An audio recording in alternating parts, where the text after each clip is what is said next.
अनीता सक्सेना और उसकी मां किरण देवी का दिन बहुत सुबह से ही मेहनत से भरा हुआ था। पिता की मृत्यु के बाद से ही उनके छोटे से खेत की जिम्मेदारी इन दोनों महिलाओं पर ही थी। आज गन्ने की फसल कटकर तैयार थी और उसे बेचने के लिए वे दोनों ट्रैक्टर पर लाद कर शहर की ओर चल पड़ी। अनीता दिल्ली यूनिवर्सिटी में पढ़ती थी, लेकिन सेमेस्टर ब्रेक में वह हमेशा गांव आकर मां का हाथ बढ़ाती थी। उसकी बड़ी बहन दीपिका सक्सेना, जो कि इसी राज्य के एक संभाग की पहली महिला पुलिस अधीक्षक एसएसपी थी, वो व्यस्तता के कारण घर आना कम ही हो पाता था। ट्रैक्टर धूल उड़ाता हुआ पक्की सड़क पर चला आ रहा था। लगभग 20 किलोमीटर का सफ़र तय करने के बाद शहर की सीमा में प्रवेश से पहले ही एक नाके पर उनका सामना हुआ। वहाँ 3 पुलिसकर्मी खड़े थे। अगुआ एक दबंग किस्म का इंस्पेक्टर राहुल दुबे, जो अपनी मूंछें ताव देकर हर गुजरने वाले वाहन को रोक रहा था और मनगढ़ंत वजहों से चालान काटकर या सीधे पैसे ऐंठ रहा था। ओए लड़की, ट्रैक्टर खड़ा कर! राहुल दुबे का गुर्राया हुआ स्वर सुनाई दिया। अनीता ने ट्रैक्टर रोका। किरण देवी के चेहरे पर चिंता की रेखाएं उभर आईं। दोनों उतरी। अनीता ने विनम्रता से कहा, साहब, सब कागजात हैं हमारे पास। इंस्पेक्टर राहुल ने उन्हें ऊपर से नीचे तक देखा। उसकी नज़रों में तिरस्कार था। अच्छा, तू बड़ी सीधी सादी लगती है, पर ये कौन है? तेरी दादी? उसने किरण देवी की तरफ इशारा करते हुए अश्लील अंदाज में पूछा। ये मेरी माँ है, अनीता ने कड़क आवाज़ में लाते हुए जवाब दिया। हाँ हाँ, अब सबकी माएँ ही साथ फिरती हैं। राहुल दुबे ने खिल्ली उड़ाई। बता, इन गन्नों के ढेर में कोई नशा, कोई चोरी का माल तो नहीं छुपाया है? तुम गांव वालों की यही आदत होती है। अनीता का गुस्सा सिर चढ़कर बोलने लगा, लेकिन उसने संयम रखा। सर, आप औपचारिक तलाशी ले सकते हैं, लेकिन हमारे साथ अभद्र व्यवहार करने का आपको कोई अधिकार नहीं है। यह सुनकर राहुल दुबे के एक साथी कांस्टेबल ने ट्रैक्टर से एक गन्ना तोड़ा और चबाते हुए ठठाकर हंसा। सर, इनकी हिम्मत देखो, इन्हें लगता है कोई इनका ससुराल यहाँ एसपी है क्या? दूसरे ने और गंदी बात कही। मुझे तो लगता है ये दोनों माँ बेटी कुछ और ही धंधा करने जा रही है, गन्ने तो बहाना है। ये शब्द अनीता के कानों में सीसी की तरह घुसे। उसकी माँ किरण देवी ने शर्म से सिर झुका लिया। अनीता का शरीर क्रोध से कांप उठा। आप लोग पुलिस की वर्दी में हैं, इस तरह की गंदी जुबान का इस्तेमाल? हमारे कागज देखिए और हमें जाने दीजिए। राहुल दुबे आग बबूला हो गया। तेरी जैसी नाक में नथ पहनने वाली लड़की मुझे सिखाएगी? कागज निकाल, नहीं तो गाड़ी जब्त। अनीता ने ट्रैक्टर के डिब्बे से सभी ओरिजिनल दस्तावेज निकाले और आगे बढ़ाकर दे दिए, लेकिन राहुल दुबे ने उन पर एक नज़र तक नहीं डाली। उसने पूरे दस्तावेजों के पुलिंदे को एक झटके में पकड़कर फाड़ दिया और सड़क पर हवा में उछालकर बिखेर दिया। ये सब नकली है, तू मुझे मूर्ख बना रही है। चल, तेरे पास पैसे होंगे, निकाल 5,000 रुपये, नहीं तो ट्रैक्टर यहीं रुक जाएगा। अनीता गुस्से में दहाड़ उठी। यह बेईमानी है, आपने मेरे ओरिजिनल कागज फाड़ दिए, मैं शिकायत करूंगी। राहुल दुबे जोर से हंसा। शिकायत? और अचानक बिना चेतावनी आगे बढ़कर उसने अनीता के गाल पर इतना जोरदार थप्पड़ मारा कि उसका सिर झटके से एक तरफ उछल गया। सड़क पर मौजूद लोग दहलकर खड़े रह गए, पर कोई आगे आने की हिम्मत नहीं कर पाया। इसी बीच किरण देवी चीखते हुए आगे बढ़ी। अरे, मेरी बेटी को मत मारो, तुम्हें पता है तुम किस पर हाथ उठा रहे हो? राहुल दुबे ने उन्हें भी जोर से धक्का दे दिया। चुप रह बूढ़ी, तेरी औलाद ने मुझे चुनौती दी है। फिर उसने अपने साथियों पर चिल्लाकर कहा, इन दोनों को पकड़ो, थाने ले चलो। इन्हें आज समझ आएगा कि राहुल दुबे को चुनौती कैसे देते हैं। अनीता और उसकी मां को जबरन पुलिस जीप में ठूंस दिया गया। जीप के अंदर किरण देवी की सांस तेजी से फूल रही थी। उन्हें अस्थमा था।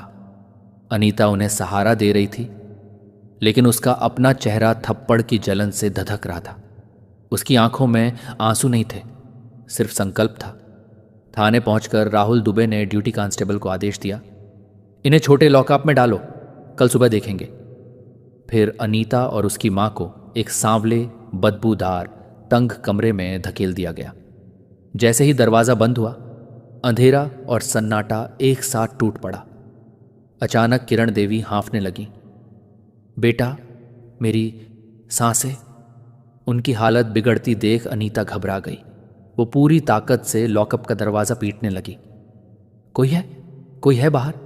मेरी माँ को दवा चाहिए, उन्हें अस्पताल ले चलो कृपया, कोई तो सुनो। कुछ देर बाद राहुल दुबे खुद लॉकअप के सामने आकर खड़ा हुआ। क्या रोना धोना मचाया हुआ है? अनीता तुरंत आगे बढ़ी, आवाज़ कांप रही थी। सर, मेरी माँ बीमार हैं, उनकी सांस रुक रुक रही है, प्लीज़ उन्हें इलाज दिलवाओ। राहुल दुबे ने किरण देवी की तरफ बेरुखी से देखा और ताना मारते हुए बोला, ये बूढ़े बुजुर्ग हमेशा नाटक करते हैं, मरने दो, 2-4 दिन की तो बची है ही। ये सुनते ही अनीता का पूरा धैर्य टूट गया। उसका आपा पूरी तरह से निकल गया।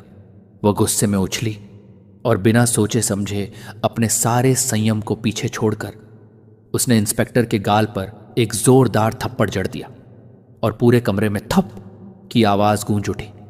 राहुल दुबे कुछ पल के लिए स्तब्ध रह गया। उसने अपना गाल छुआ।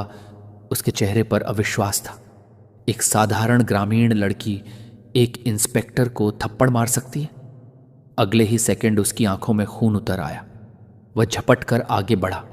उसने अनीता के बाल पकड़ ली और पूरी ताकत से उसे घसीटते हुए लॉकअप से बाहर एक अलग कमरे में ले गया। तेरी हिम्मत आज देखूंगा। आज तुझे ऐसा सबक सिखाता हूं कि पुलिस की इज्जत क्या होती है। उस कमरे के अंदर से चीखों और टकराने की आवाजें गूंजने लगीं, मानो दीवारें कांप उठी हों। बाहर किरण देवी की हालत लगातार बिगड़ रही थी। उनका सीना हाँफ रहा था और वो बेहोशी की कगार पर पहुंच चुकी थी। उधर एसएसपी दीपिका सक्सेना को मां और बहन का फोन न मिलना बेचैनी में बदल चुका था। उसने तुरंत ड्राइवर को आदेश दिया, गांव की ओर चलो। घर पहुंचकर उसने देखा दरवाज़ा बंद। पड़ोसियों से पता चला कि वे गन्ना बेचने शहर गए थे। एक अनहोनी ने उसके दिल में चुभन पैदा कर दी। दीपिका ने तुरंत अपने एरिया के सभी थानों को संदेश भेजकर पूछताछ शुरू करवाई और खुद अपनी जीप में बैठकर संभावित मार्गों पर थानों का चक्कर लगाने लगी। जब वह इंस्पेक्टर राहुल दुबे के थाने के सामने पहुंची, उसकी नज़र एक परिचित ट्रैक्टर पर ठिठक गई। वही ट्रैक्टर जो थाने के पिछवाड़े खड़ा था। उसका दिल धक से रह गया। वह तेजी से थाने के अंदर दाखिल हुई। ड्यूटी पर बैठा कांस्टेबल एसएसपी को देखते ही घबराकर सावधान मुद्रा में खड़ा हो गया और सलाम ठोंक दिया। दीपिका की आवाज़ बर्फ की तरह ठंडी थी। इंस्पेक्टर राहुल दुबे कहाँ हैं? कांस्टेबल गिड़गिड़ाया। मैडम, वो अंदर हैं। दीपिका सीधे ऑफिस की ओर बढ़ी। राहुल दुबे अपनी कुर्सी पर बैठा, चाय की चुस्कियां ले रहा था। एसएसपी को देखते ही वह चकित और तेजी से खड़ा हो गया। गुड इवनिंग मैडम, आप यहाँ? दीपिका की आंखें बर्फ की तरह ठंडी थीं। उसने बिना झिझक जवाब दिया, मेरी माँ और बहन गुमशुदा हैं, इनकी तस्वीर है, तुरंत पता लगाए। उसने अपना फोन आगे बढ़ाया। आंखें राहुल के चेहरे पर जमी हुई थीं। राहुल ने फोन की स्क्रीन पर झुका। तस्वीर में अनीता और किरण देवी थी। उसका खून जम गया, चेहरा फीका पड़ गया, हाथ कांपने लगे। मैडम, ये? दीपिका ने जोर से पूछा। क्या हुआ, पहचान लिए? उसकी घबराहट देखकर शक और गहरा गया। तभी दूर से एक दबी हुई सिसकती आवाज गूंजी, बचाओ, कोई है?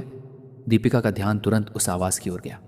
वह बिना एक शब्द कहे लॉकअप के गलियारे की ओर तेजी से दौड़ी।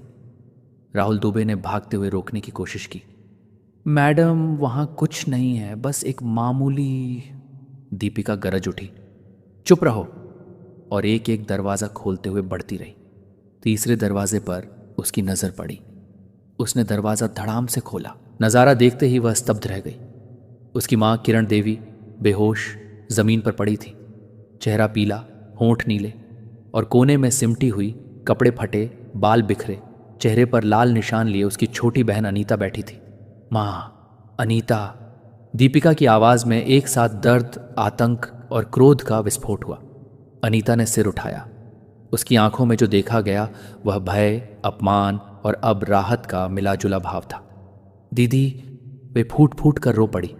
दीपिका तेजी से अंदर आई। उसने अपनी माँ का सिर अपनी गोद में उठाया। माँ, माँ, आँख खोलो, मैं दीपिका हूँ। उसने तुरंत अपने ड्राइवर से कहा, जल्दी एम्बुलेंस बुलाओ, तुरंत। फिर वह धीरे धीरे खड़ी हुई। उसका रुख अब लॉकअप के बाहर खड़े कांपते राहुल दुबे और 2 कांस्टेबलों की ओर था। उसके चेहरे पर कोई भाव नहीं था, लेकिन आंखें वही थीं जो किसी दबंग अपराधी को देखकर जलती थीं। ये क्या है?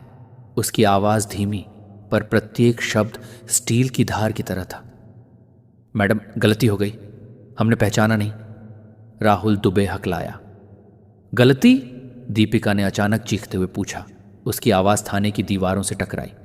मेरी बूढ़ी बीमार माँ को बेहोश कर देना, मेरी बहन को पीटना, उन पर गंदे इल्ज़ाम लगाना, ये गलती है, ये तो जुर्म है, सबसे नीचा जुर्म। उसने अपने साथ आए एसआई से कहा, इन तीनों का सस्पेंशन ऑर्डर तुरंत लिखो, इनकी वर्दी उतारो, इन्हें हिरासत में लो। मैडम, एक मौका दीजिए, राहुल दुबे गिड़गिड़ाया। मौका? उस वक्त कहाँ था तुम्हारा मौका जब मेरी बहन तुमसे मौका मांग रही थी? दीपिका की आवाज़ पूरे थाने में गूंज उठी। हर शब्द जैसे लोहे की धार की तरह तेज था। क्रोध, न्याय और शक्ति का विस्फोट उसकी आवाज़ में स्पष्ट था। पुलिसकर्मियों ने एक साथ कदम बढ़ाया और राहुल दुबे और उसके साथियों की बेल्ट, बैज और टोपी उतार ली। उनके चेहरे पर डर और शर्म साफ झलक रहा था। वर्दी के पीछे छुपी ताकत अब पूरी तरह बेअसर थी। दीपिका ने उनकी तरफ मुड़कर तीखे स्वर में कहा, अब तुम भी उसी लॉकअप में जाओ जहां तुमने इन्हें रखा था। तुम्हारा न्यायालयीन कार्यवाही में न्याय होगा। उन अपराधियों की सांसें फूली हुई थीं। हर कदम पर दीपिका का आत्मविश्वास और संकल्प दिखाई दे रहा था। उनकी आंखें जमीन पर टिक गई थीं। हर शब्द उनके लिए जैसे सजा का संकेत बन गया। इसी बीच एम्बुलेंस आ गई। किरण देवी को धीरे धीरे स्ट्रेचर पर उठाया गया। दीपिका और अनीता तुरंत उनके पास पहुंची। हर कदम पर उनकी चिंता और प्यार साफ झलक रहा था। अस्पताल पहुंचते ही इलाज तुरंत शुरू हुआ।